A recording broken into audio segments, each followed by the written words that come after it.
The planet Mars has been mysterious for centuries.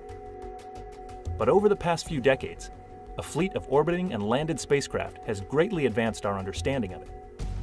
Based on this knowledge, Mars scientists are now ready to take the next big step, bringing Martian samples back to Earth, where the full power of our terrestrial laboratories could be applied to unlocking the story of the red planet's geology, climate, and especially its potential for life, either in the past or even today.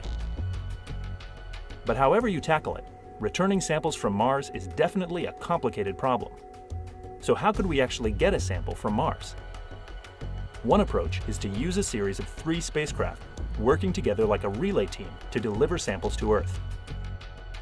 NASA's next Mars Rover, currently in development and planned for launch in 2020, will acquire a set of carefully selected samples of rocks and surface material and store them in sealed tubes for possible return to Earth.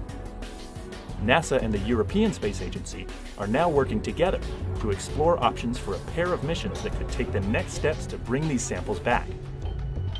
In one scenario, after the Mars 2020 rover has placed its collected samples on the Martian surface, a second follow-on mission would land nearby, deploy a small rover to fetch the samples, and bring them back to the lander, where they would be loaded into a container and placed atop a small rocket.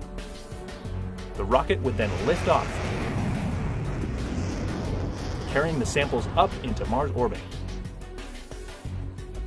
Waiting in orbit would be a third spacecraft, an Earth return orbiter, that would find the samples in space, catch up with them, capture the container, and bring it back to Earth. With Mars samples safely back on Earth, scientists around the world would be able to study them in state-of-the-art laboratories for decades to come. The payoff of a sample return would be a breakthrough in our understanding of the history of Mars and of the potential for life beyond our home planet.